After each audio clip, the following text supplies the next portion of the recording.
karibuni.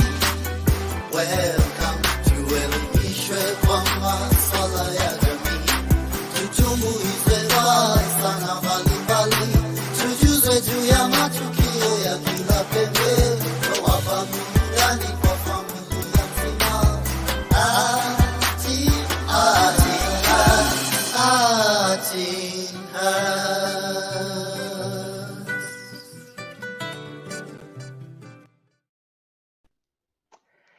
And good evening. Welcome to yet another episode of Nobody Cares. And in case this is your first time, you know what to do. Head on to the YouTube channel, that is TheArtsinHeart Official, and get to subscribe. In case you missed out on our previous episodes, you can always go to our playlist and get much more of that.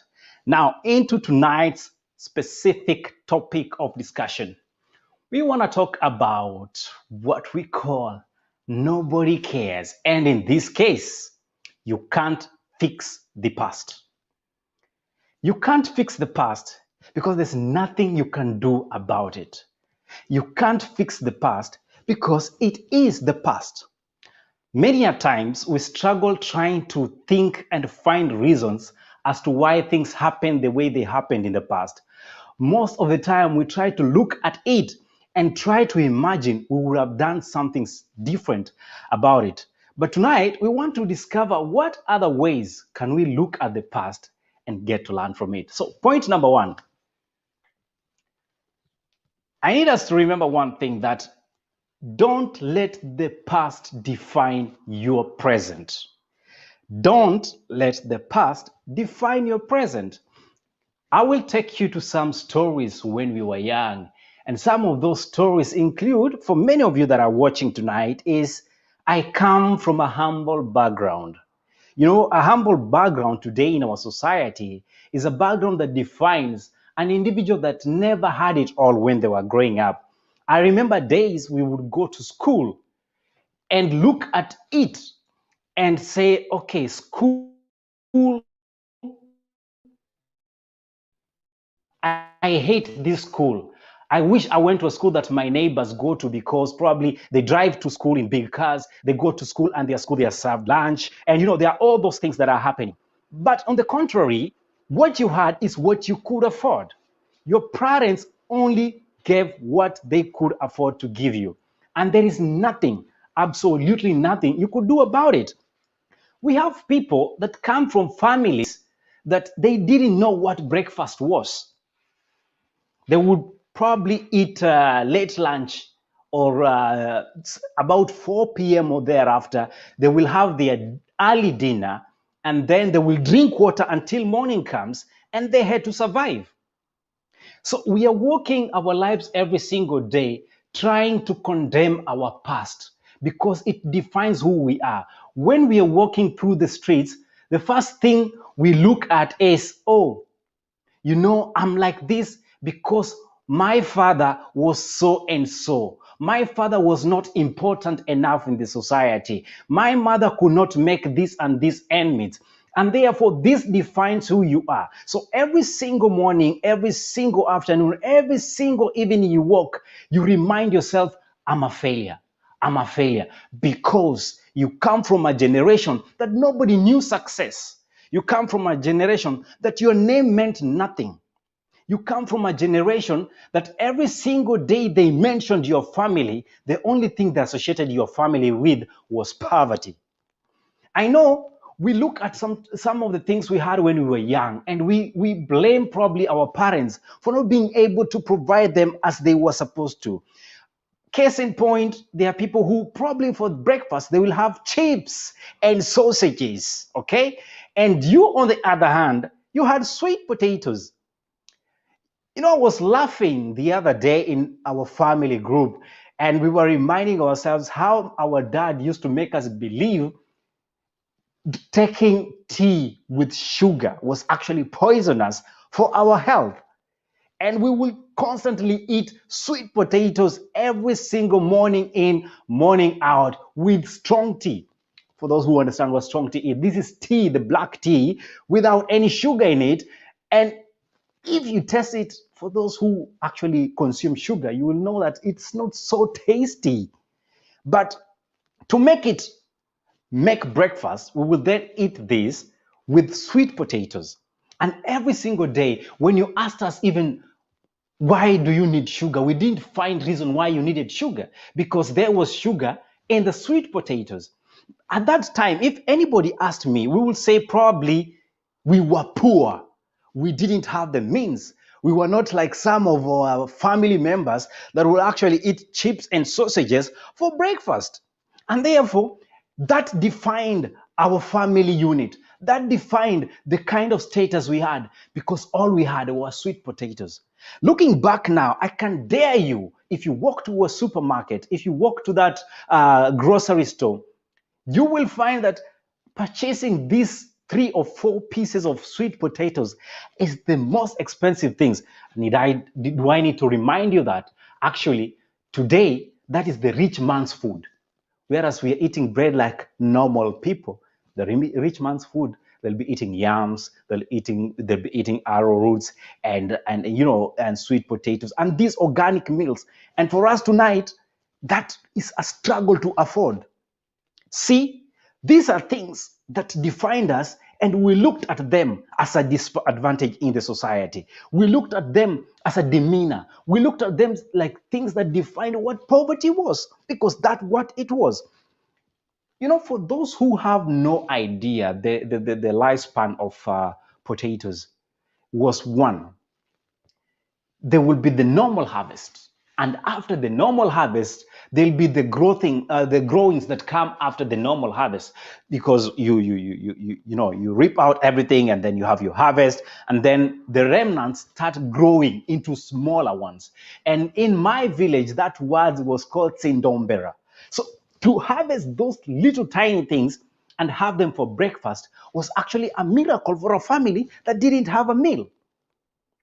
But that we look at it from a status of, why did so and so have bread and butter at their table every single morning, and I liked that. So that is one point I want you to hold on to. Next, we are going to look at the point, and if you can get this moving, we are going to look at the playfield. The playfield experience. This is the place where we learned the games. This is the place where we became men. We transformed to understand what life was all about. At the playfield, unfortunately, we also had experiences. Some of these experiences was, if probably you came from also a family that could not afford lunch hour meals, what will happen? They'll come and call your friends one by one. They'll disappear from the field. So you're playing, and all of a sudden you're by yourself playing. And when you look around, nobody's around. And when you try to find out why, they actually went in-house to have their lunch. And because it was enough for them, you were not an uninvited guest. Okay? So you were never invited to that table. And if you probably made, if you made the effort to go and find out why they disappeared from the field, you'll realize that they're actually enjoying sumptuous meals, and probably especially during the December holidays, when everybody has come from the city and it's meal from this house to meal to that house. And for the lucky few that afford, they'll probably tell you, maze, shika chapati. And for you, that was a great gesture. But that defined who you are that moment. And when you look at it right now, you wish you could fix it. The question we're trying to answer tonight is, you cannot fix your past. I want us to take a break, and when we come back, we take the next points.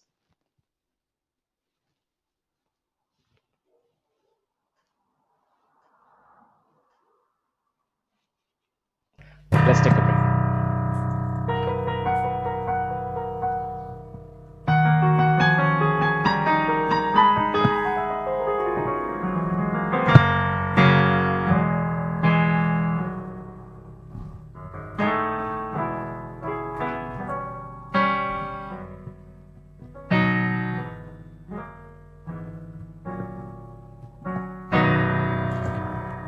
Hi, my name is JP, and you are watching TheArtsinHeart.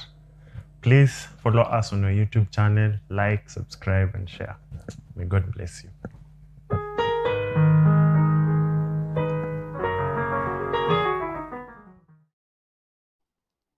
And welcome back. That was needed because this guy was running out of breath and, of course, some saliva. Whew. Let's get to the comment section. See who is saying what. I can see just Carol there saying, preach. Thank you so much, Carol, for joining the conversation tonight. Of course, we have, who else is there? Let's see. We have Godi Segero, who says, the life some of us went through was like military training. No wonder we can survive the current economic conditions. And yes, now you look back and appreciate where you come from. Next. We have Nancy Magen, who says, good evening to you. Nancy, how are you doing? Long time no see. We have, that is 6-tier Noah. Wow, that's a difficult name there. Sema ukweli. Okay, that was fast. Literally, that is the truth, 100%. That is Griffin's Kenya. Thank you so much for joining the conversation tonight. You can follow through with the hashtag nobody cares, or equally follow with the hashtag @TheArtsinHeart. Well, let's continue with the conversation. So now we are from the playfield. We want to see what happens. You have to realize one thing. In life, you must learn and grow. Every single experience you get out there that bashes you prepares you for the journey ahead. I hope you got that right. Every single bash you get out there prepares you for the journey ahead. Until you get to experience, you will not have learned. And I'm not saying you have to experience every wrong thing in life. No, don't get me wrong. I want you to take the advantage of the experiences probably your folks or your family or yourself have had as a young person growing to learn and grow. How would you know how to write if in the first place you never stepped into a learning environment? How would you learn to know that you cannot sing unless you tried singing? How would you know you cannot draw unless you tried drawing? Stop trying to fix your past and get to the now, because what you learned in the past was only preparing you to face your today and, of course, your tomorrow. Okay. The next thing I want to talk about is after you have learned and grown, you have to say it is not all in your head. Okay? Get it out of your head now and go to the next level of life. Go to the next level of life. And I'm going to just get this quick because I see a little bit of delay on my end. Pardon me, guys. Sometimes this kind of stuff happen. And when it happens, you have to know one thing. You need to discover your purpose in life. Once you discover your purpose in life as a person, then you get to know why you are here in the first place. Many of us walk through life and count morning and count evening. We never for once stop and ask ourselves, why are we alive in the first place? Why are you living? Have you ever asked you that question? Ask you that question. Why am I alive? What is my purpose on planet Earth? Why am I at this and that place at this particular hour? Discover the purpose you have in life. Some of you, the only reason you are on life as of now, you believe is to make money. I saw this funny clip of an individual that was being asked, what do you want to do in this year and what do you want to achieve? Have money. He was asked this question again. And what do you want to achieve in life? Money. And is that everything? No, let me ask you the question. Is that all you want? Money, yes. Indeed, money is sweet and money is good. But what is your real purpose in life? Once we get to discover our purpose on planet Earth, then we are in the right direction. We all have a light that beam. Some of our lights might not be as bright as some of yours. Some of our lights might be actually just be a speckle, that little candle in a dark room. Imagine for a moment you are locked in a dark room. Okay, I'm not talking about the photography room. I'm talking to a room that now I'm told there's a lot of blackouts in Nairobi. I don't know what's happened to KPLC, but that's story for another day. But imagine for a moment you're in a dark room and all the lights went off. Most of you who are able will reach out for the spotlight. And for those who can, will actually reach out for the candle. So when are you going to shine that light within you? Because that light within you is the one that is supposed to define your now. That light within you is the one that is supposed to define your future. That light within you is the one that is supposed to light the rest of the world. Growing up, we used to hear this song, "This little light of mine, I'm gonna let it shine. This little light of mine, I'm gonna let it shine. This little light of mine, I'm gonna let it shine. Let it shine, let it shine, let it shine." But how many of you let your candle and your little light shine? Very few. Take this moment to let that little shine, a little light of your life actually shine, because you cannot fix what you didn't break. You cannot fix what you are not part of. You cannot fix what is already broken. Unless you are actually an engineer and you're trying to find a way. But even if though you will try and fix it, you cannot bring it to the original. So what are you going to do? Great. I want you to visualize the cemetery. When we see the cemetery, most of us shed tears because this is the final resting place of our loved ones. When we see the cemetery, a lot of us are engulfed in a moment of somberness. A lot of us just reminisce. A lot of us will look and try and remember what kind of days we had with the departed souls. But I want to remind you of a quote by the late Dr. Miles Monroe.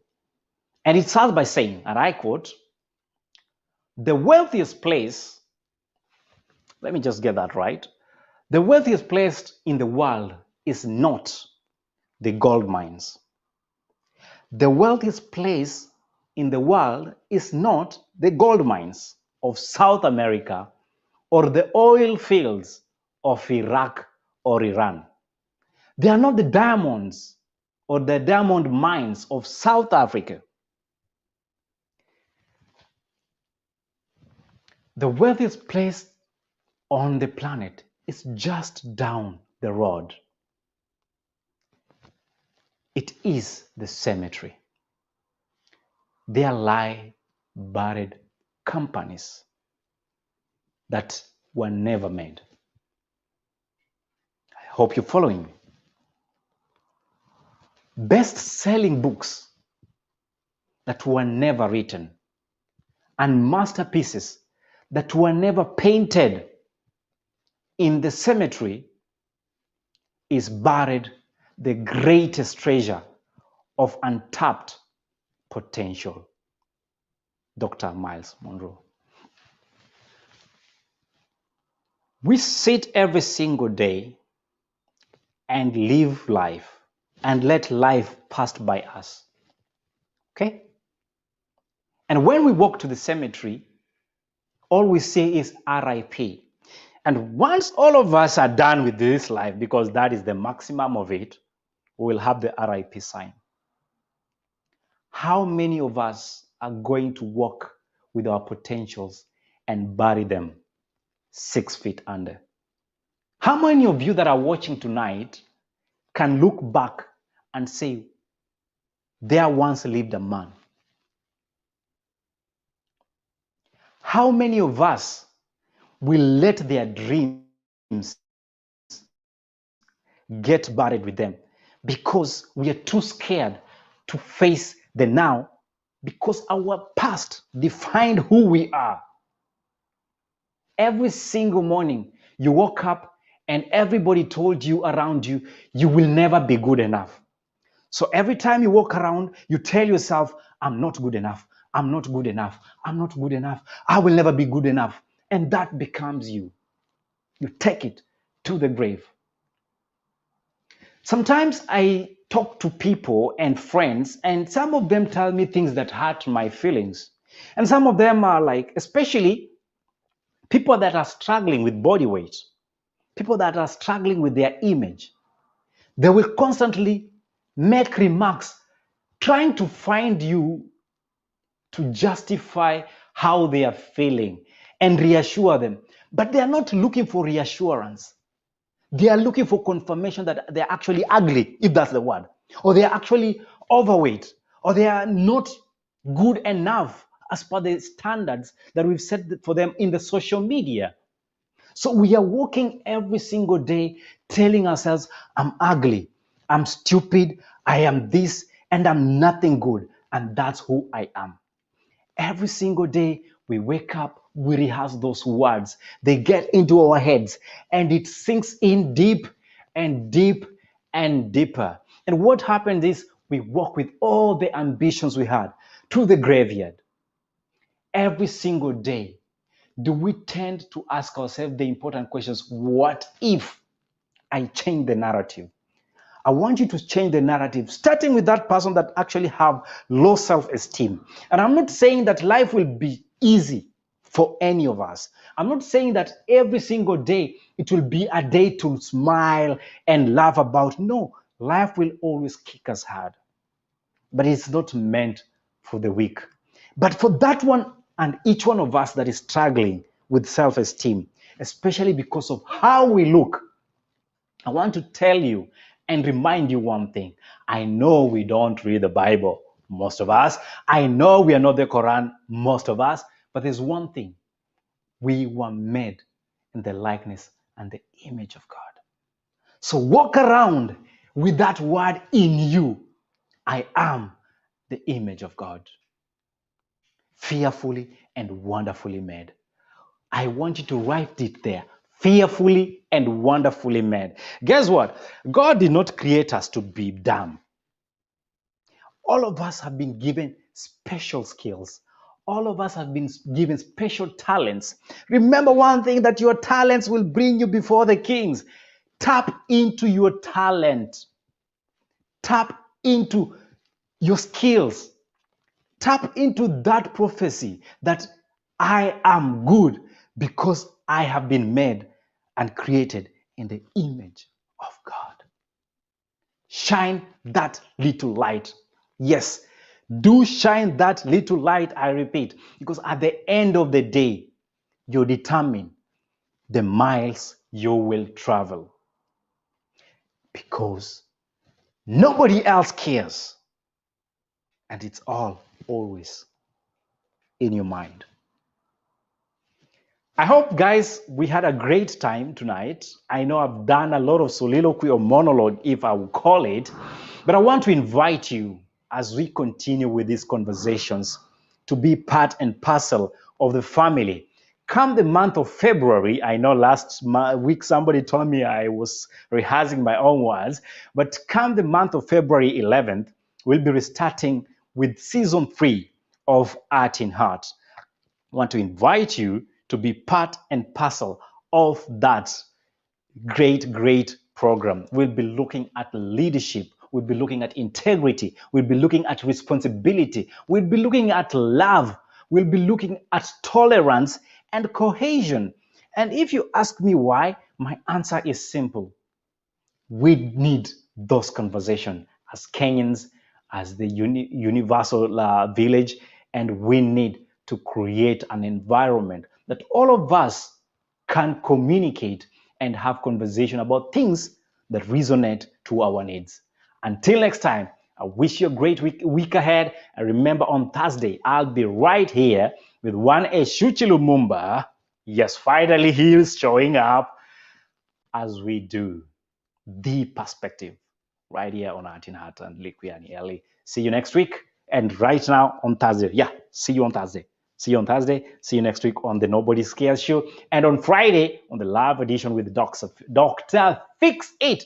It's a wrap. Good night. God bless you. And now, let the weak say I am strong. Let the poor say I am rich because of what the Lord has done for us. Give thanks.